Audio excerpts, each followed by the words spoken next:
క్లాసుకు స్వాగతం.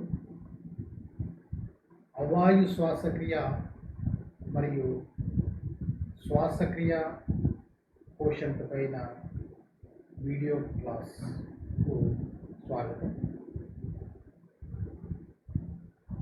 కణ శ్వాసక్రియ అనేది రెండు రకాలుగా జరుగుతుంది.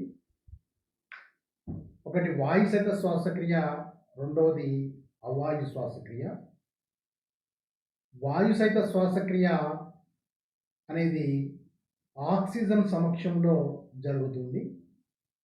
అవాయు శ్వాసక్రియ ఆక్సిజన్ లేకుండా జరుగుతుంది. సో ఆ అవాయు శ్వాసక్రియ గురించి తెలుసుకుందాము. మరియు శ్వాసక్రియ కోషంట్ గురించి కూడా ఈరోజు ఈ వీడియో క్లాస్లో చర్చిద్దాం. అవాయు శ్వాసక్రియ అనగా ఆక్సిజన్ లేకుండా గ్లూకోజు పాక్షికంగా ఆక్సీకరణం చెందుటను అవాయు శ్వాసక్రియ అంటారు. గ్లూకోజు పాక్షికంగా ఆక్సీకరణం చెందుటను అని అంటున్నాం. ఎందుకంటే ఇక్కడ ఒక గ్లూకోజ్ అణువు నుంచి 2 ఏటీపీలు మాత్రమే ఏర్పడతాయి. వాయుసహిత శ్వాసక్రియలో ఒక గ్లూకోజ్ అణువు నుంచి 38 ఏటీపీలు ఏర్పడతాయి. అంటే పూర్తిగా ఆక్సీకరణం చెందితే 38 ఏటీపీలు ఏర్పడతాయి. ఇక్కడ 2 ఏటీపీలు ఏర్పడుతున్నాయి కాబట్టి కొంతవరకు మాత్రమే ఆక్సీకరణం చెందుతుంది. మరియు ఆక్సిజన్ పాల్గొనలేదు కాబట్టి ఇది ఆక్సిజన్ లేకుండా జరిగేటువంటి శ్వాసక్రియ. మరి గ్లూకోజ్ పాక్షికంగా ఆక్సీకరణ చెందేటువంటిది శ్వాసక్రియ. దీనినే అవాయు శ్వాసక్రియ అంటారు. ఒకసారి మనం వాయు సహిత శ్వాసక్రియ దశలను తెలుసుకున్నట్టయితే, వాయు సహిత శ్వాసక్రియలో గ్లైకాలసిస్, క్రెబ్స్ వలయము, ఎలక్ట్రాన్ రవాణా లేదా ఆక్సీకరణ ఫాస్ఫారిలేషన్ అనే 3 దశలు జరుగుతాయి. గ్లైకాలసిస్లో ఒక గ్లూకోజ్ అణువు పాల్గొనడం ద్వారా మనకు 2 పైరువిక్ ఆమ్ల అణువులు ఏర్పడతాయి. ఆ 2 పైరువిక్ ఆమ్ల అణువులు క్రెబ్స్ వలయంలో పాల్గొంటాయి. ఈ గ్లైకాలసిస్ మరియు క్రెబ్స్ వలయంలో గ్లూకోజ్ ఆక్సీకరణ చెందడం ద్వారా NADH2 ఏర్పడతాయి. ఆ NADH2లు ఎలక్ట్రాన్ రవాణా లేదా ఆక్సీకరణ ఫాస్ఫారిలేషన్లో పాల్గొనడం వలన ATPలు ఏర్పడతాయి. ఇది వాయు సహిత శ్వాసక్రియ గురించి సంక్షిప్త వివరణ. అయితే అవాయు శ్వాసక్రియలో ఇక్కడ గ్లైకాలసిస్ మాత్రమే జరుగుతుంది. క్రెబ్స్ వలయము, ఎలక్ట్రాన్ రవాణాలు జరగవు. గ్లైకాలసిస్ జరిగిన తర్వాత ఇక్కడ కొంతవరకు ఈ పాక్షికంగా ఇది మనకు ఆక్సీకరణలో చెందుతుంది. సో ఇక్కడ మనకు క్రెబ్స్ వలయము, ఎలక్ట్రాన్ రవాణా దశలు ఇక్కడ లేవు. సో ఇక్కడ గ్లైకాలసిస్ ఉంటుంది. గ్లైకాలసిస్ తర్వాత పైరువిక్ ఆమ్లము అనేది ఇక్కడ మనకు దాని నుండి అది ఆల్కహాల్ ఏర్పడడం లేదా ఇతర పదార్థాలు ఏర్పడడం అనేది జరుగుతుంది. సో అవాయు శ్వాసక్రియ మొత్తం ఈక్వేషన్ మనము తీసుకున్నట్టయితే C6H12O6 గ్లూకోజ్, ఇక్కడ ఆక్సిజన్ లేదు కాబట్టి ఆక్సిజన్ మనం రాయలేదు. ఇక్కడ C2H5OH అంటే ఇథైల్ ఆల్కహాల్ ఏర్పడడం మనం రాసుకున్నాము. మరియు 2 అణువుల కార్బన్ డైఆక్సైడ్ ఏర్పడుతుంది. 2 అణువుల ATPలు ఏర్పడతాయి. ఇక్కడ 2 అణువుల ATPలు గ్లైకాలసిస్లో ఏర్పడిన ATPలే ఇక్కడ అవాయు శ్వాసక్రియలో ఏర్పడుతున్నటువంటి ATPలు.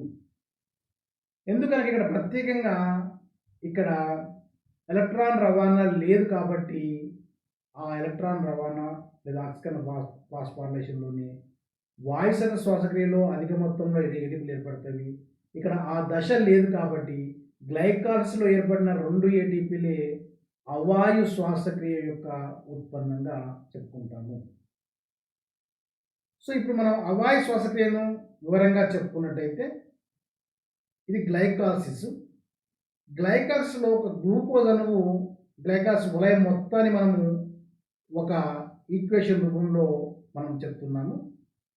గ్లైకాలిసిస్‌లో ఒక గ్లూకోజ్ అణువు 2 NAD+లు, 2 ADPలు, 2 అకర్బన ఫాస్ఫేట్లు పాల్గొంటే 2 పైరువిక్ ఆమ్లం అణువులు ఏర్పడతాయి, 2 NADH2 ఏర్పడతాయి, 2 ATPలు ఏర్పడతాయి. ఇది చాలా రసాయన చర్యలతో కూడినటువంటి వలయము గ్లైకాలిసిస్. ఆ మొత్తం వలయాన్ని ఒక ఈక్వేషన్ రూపంలో ఇక్కడ చూపించడం జరిగింది. గ్లూకోజ్ అణువు ఇది ఈ NAD+ తోటి ఇది ఆక్సీకరణం చెందుతుంది. అంటే హైడ్రోజన్‌ను కోల్పోతుంది.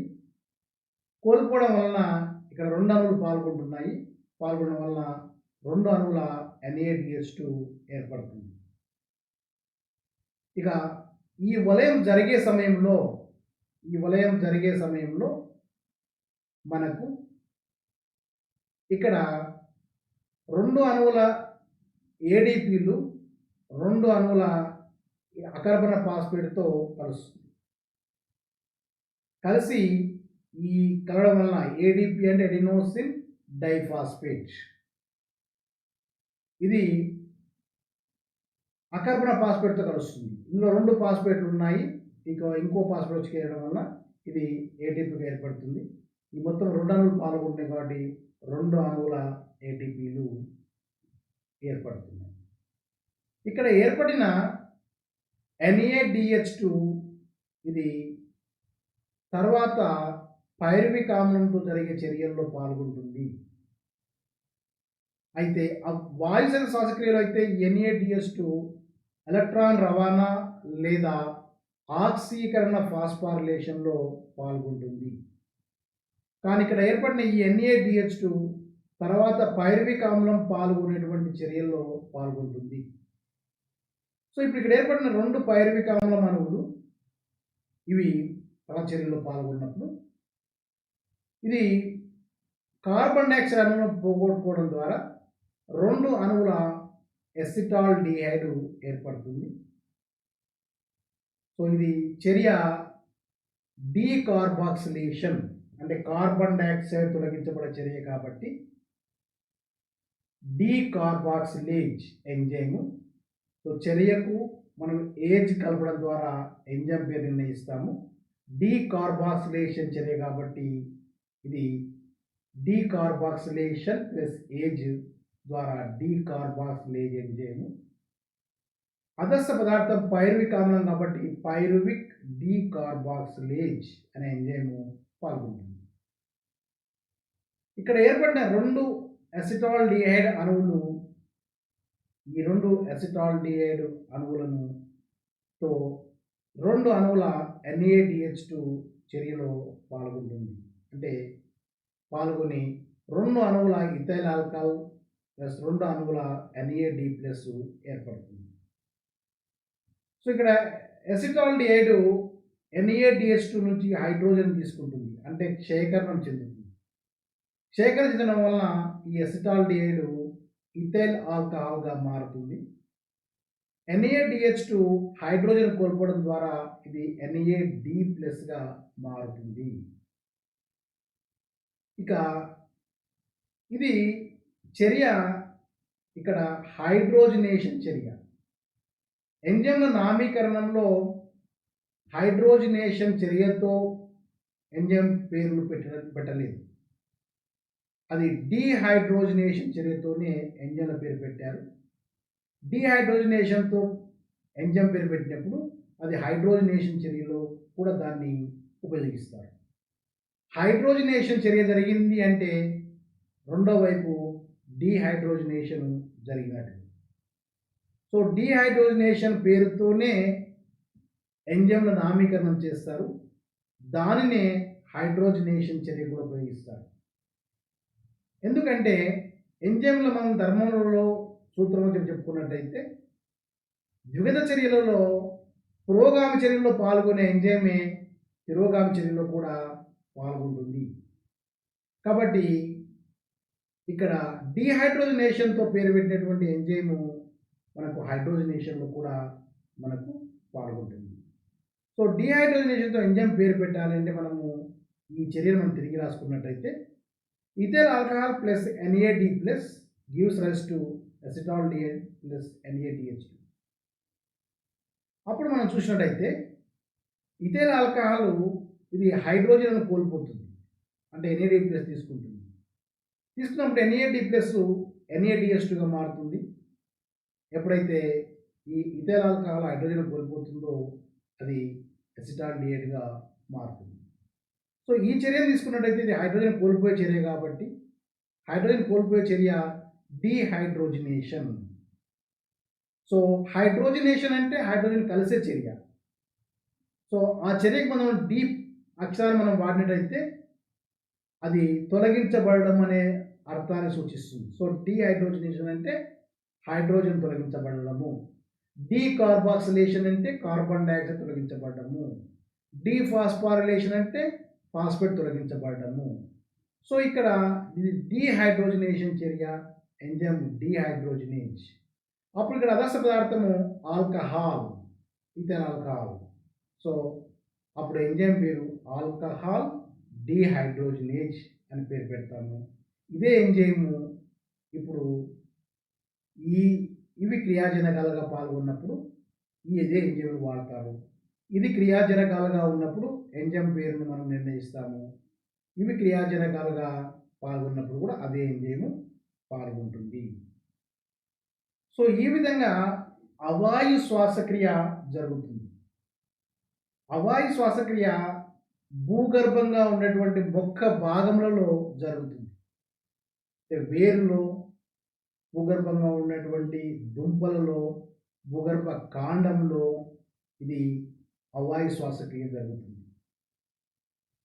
ఇక అంతేకాకుండా కండర కణజాలంలో కూడా అవాయు శ్వాసక్రియ జరుగుతుంది. మనిషి వేగంగా పరిగెత్తినప్పుడు అక్కడ ఎక్కువ ATPల శక్తి అవసరము. సో వాయు శ్వాసక్రియ జరగడానికి, వేగంగా జరగడానికి కావాల్సినటువంటి ఆక్సిజన్ తగినంతగా లభించదు. కాబట్టి అప్పుడు అవాయు శ్వాసక్రియ జరిగి కావాల్సినటువంటి ATPని మనిషికి అందించడం జరుగుతుంది. సో ఇది అవాయు శ్వాసక్రియ. అవాయు శ్వాసక్రియలోనే భాగంగా కిణ్వనము అనేది ఉంటుంది.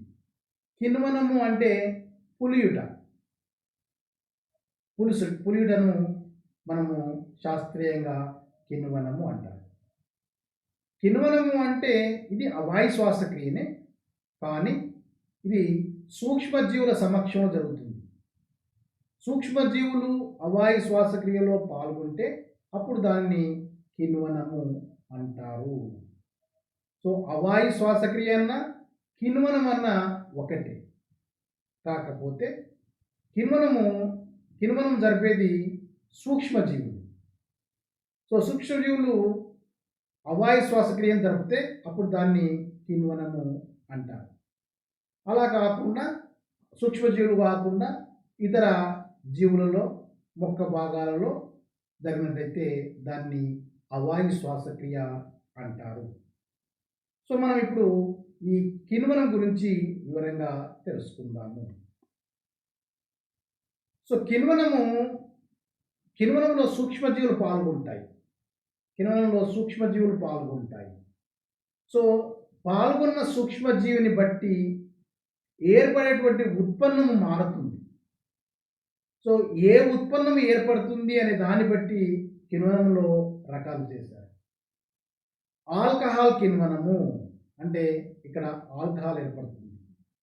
లాక్టిక్ ఆమ్ల కిణ్వనము అంటే లాక్టిక్ ఆమ్లం ఏర్పడుతుంది. అస్టిక్ ఆమ్ల కిణ్వనము అంటే అస్టిక్ ఆమ్లం ఏర్పడుతుంది. బ్యూట్రిక్ ఆమ్ల కిణ్వనము అంటే ఇక్కడ బ్యూట్రిక్ ఆమ్లం ఏర్పడుతుంది. అంటే కిణ్వనంలో ఏర్పడే ఉత్పన్నాన్ని బట్టి వాటినిలో రకాలు చేశారు. అవి ఈ రకాలు.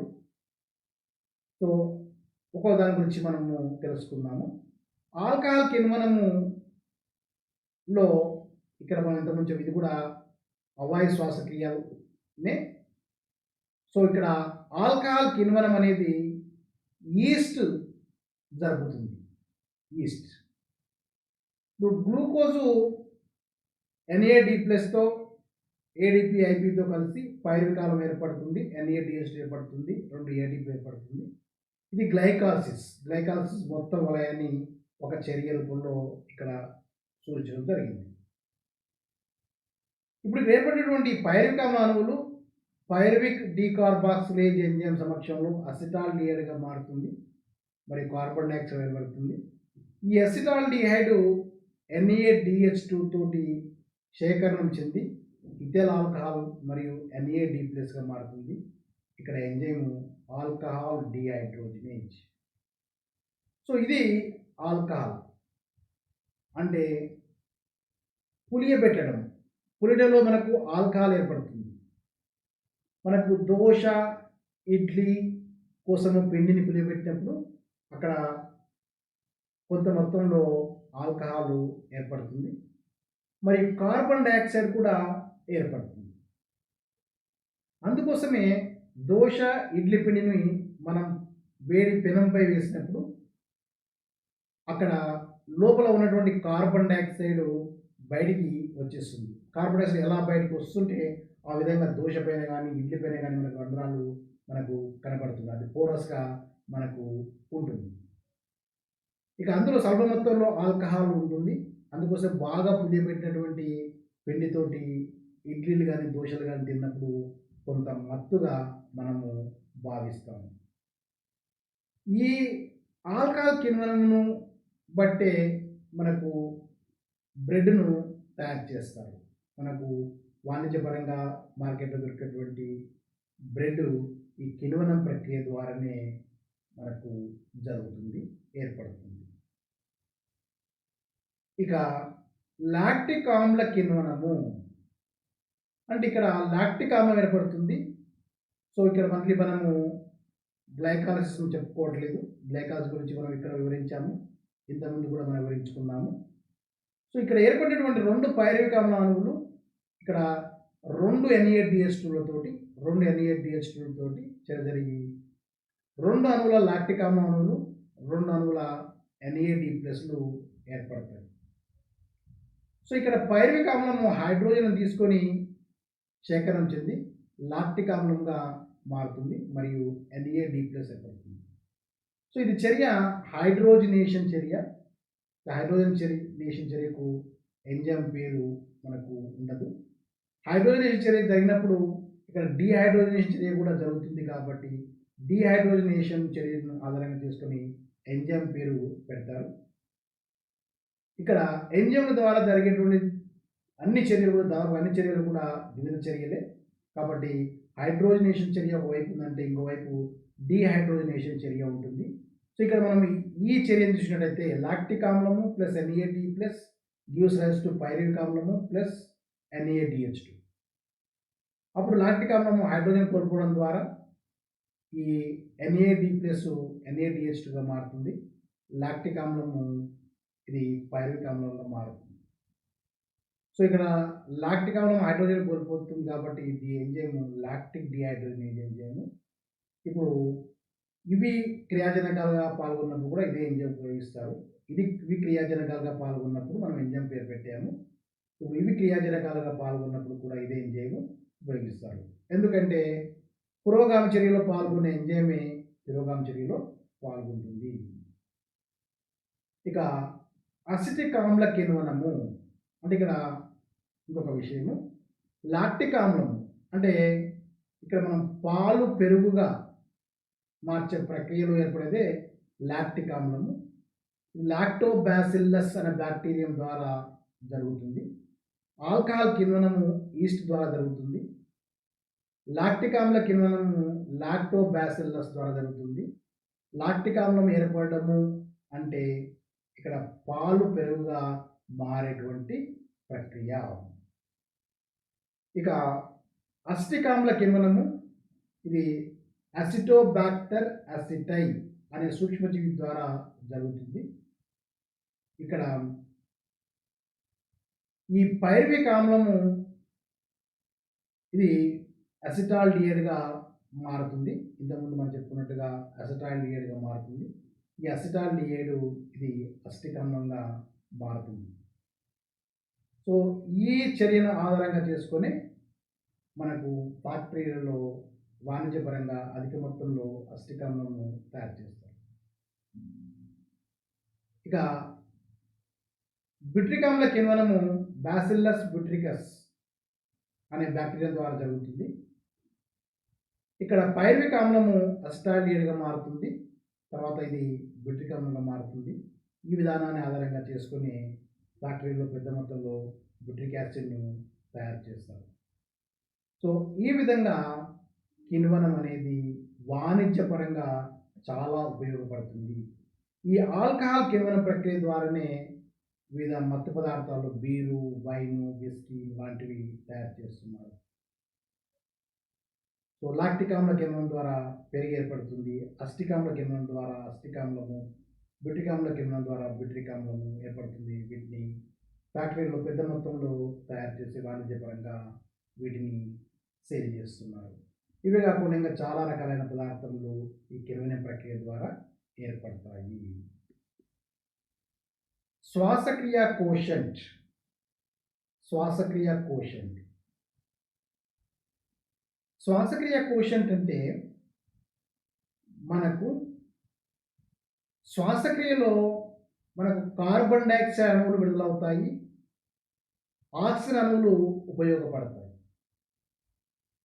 ఈ శ్వాసక్రియలో పాల్గొనేటువంటి పదార్థాన్ని బట్టి అంటే ప్రోటీన్లు పాల్గొంటున్నాయా, క్రొవ్వులు పాల్గొంటున్నాయా, లేదా కార్బోహైడ్రేట్స్ పిండి పదార్థాలు పాల్గొంటున్నాయా అనే దాన్ని బట్టి ఇక్కడ విడుదలయ్యే కార్బన్ డైఆక్సైడ్ అణువుల సంఖ్య, ఉపయోగపడే ఆక్సిజన్ అణువుల సంఖ్య మారుతూ ఉంటుంది. సో వాటి మధ్య ఉండే నిష్పత్తిని ఆర్క్యూ రెస్పిరేటరీ కోషంట్, దాని తెలుగులో శ్వాసక్రియ కోషంట్ అంటారు.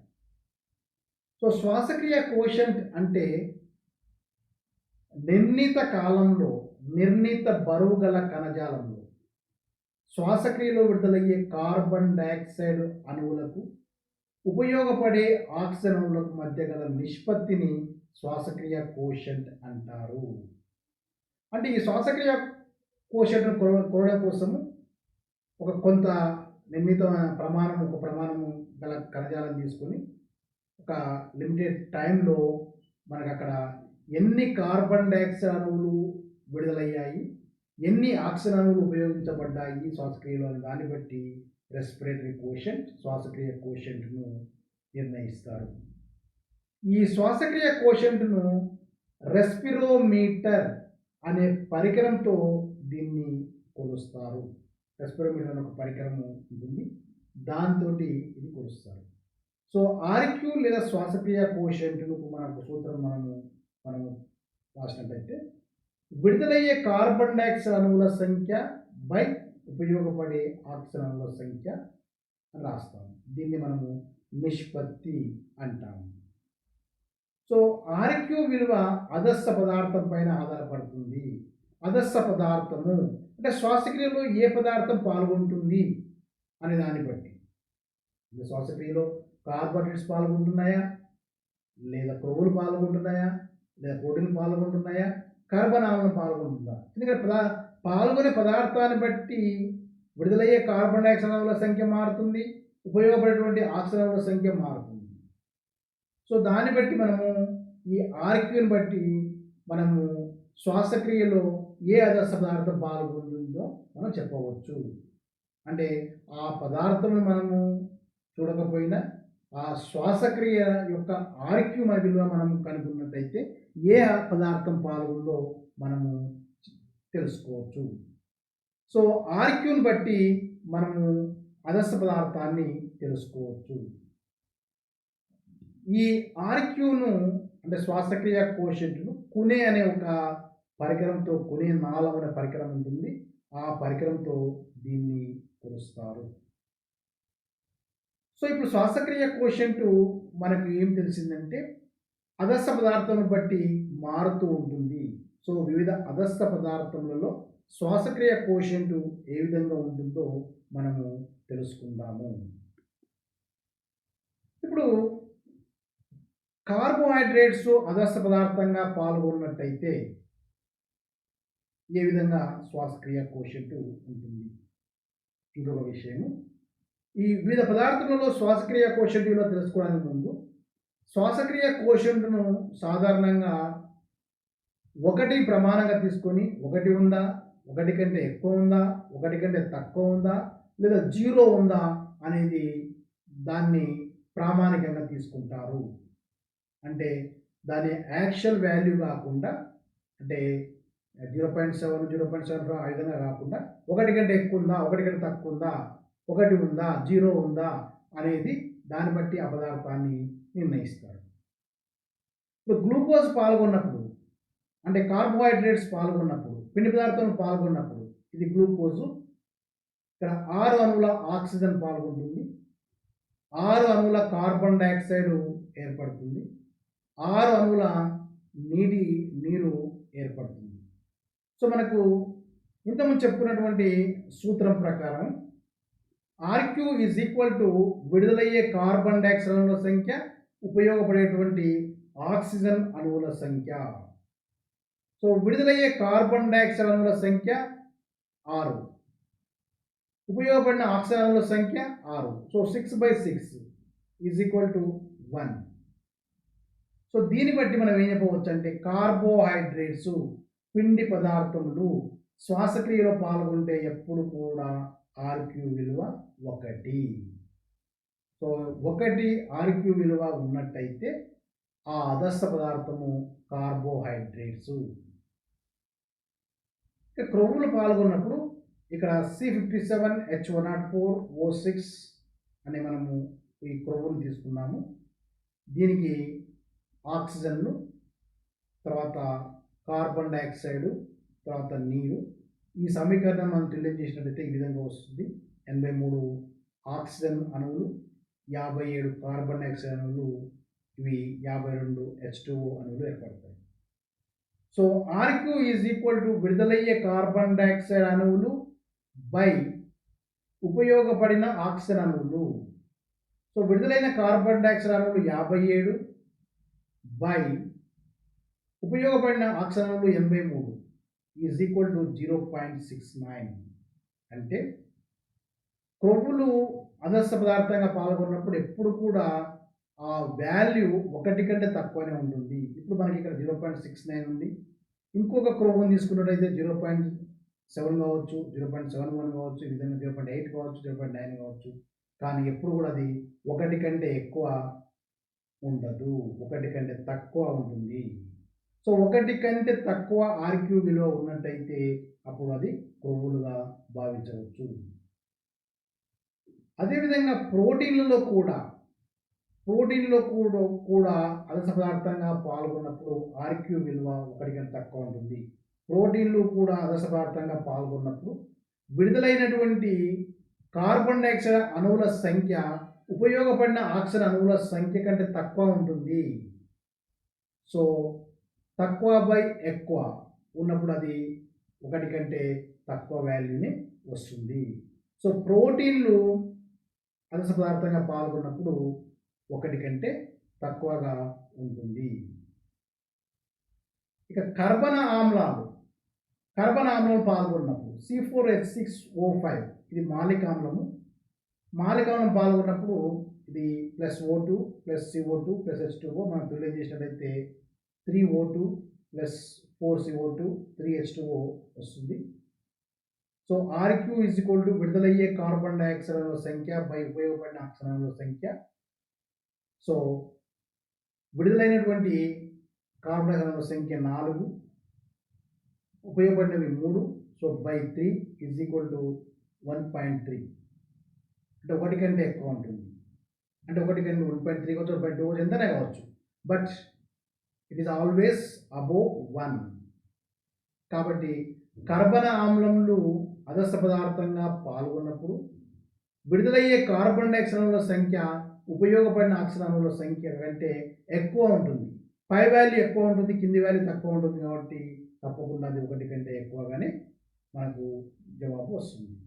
సో ఒకటి కంటే ఎక్కువ శ్వాసక్రియ కోశంట్ విలువ ఉన్నట్టయితే అది కర్బన ఆమ్లములు.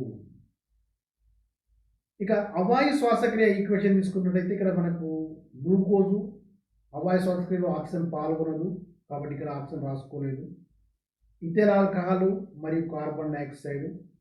So RQ is equal to విడుదలైన కార్బన్ డైఆక్సైడ్ అణువుల సంఖ్య బై ఉపయోగపడిన ఆక్సిజన్ అణువుల సంఖ్య. విడుదలైన కార్బన్ డైఆక్సైడ్ అణువుల సంఖ్య 2 బై ఇక్కడ ఆక్సిజన్ లేదు కాబట్టి by 0. So 2/0 is equal to అనంతం. So any number by 0 is equal to infinity. దాని వాల్యూ ఇన్ఫినిటీగా వస్తుంది కాబట్టి ఇది అనంతము. ఇక రసభరిత ఎడారి మొక్కలు. రసభరిత ఎడారి మొక్కల్లో ఇక్కడ ఆక్సిజన్ ఉపయోగపడిన తర్వాత విడుదలైనటువంటి కార్బన్ డైఆక్సైడ్ అది మళ్ళీ ఉపయోగపడుతుంది, అంటే బయటికి వెలువడదు, కర్బన ఆమ్లముల తయారీకి ఉపయోగపడుతుంది.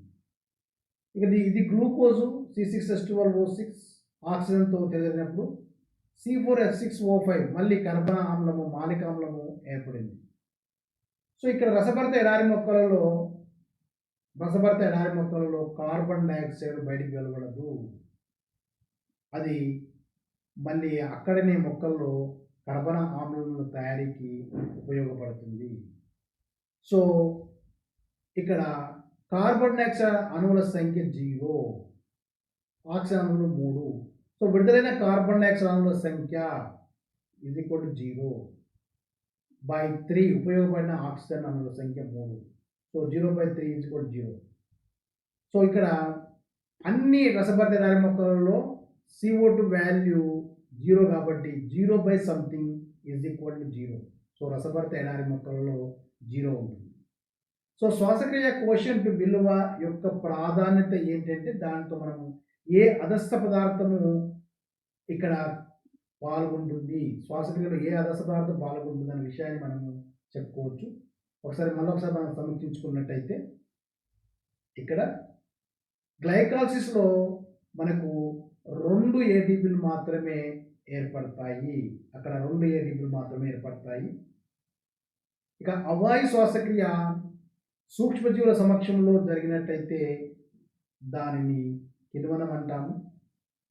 ఇక్కడ ఆల్కహాల్ కిణ్వనం ద్వారా ఆల్కహాల్ ఏర్పడుతుంది, అది ఈస్ట్ సమక్షంలో జరిగినప్పుడే ఆల్కహాల్ ఏర్పడుతుంది. దీని ద్వారానే మనము వైన్, విస్కీ లాంటి మత్తు పదార్థాలు తయారు చేసుకుంటారు.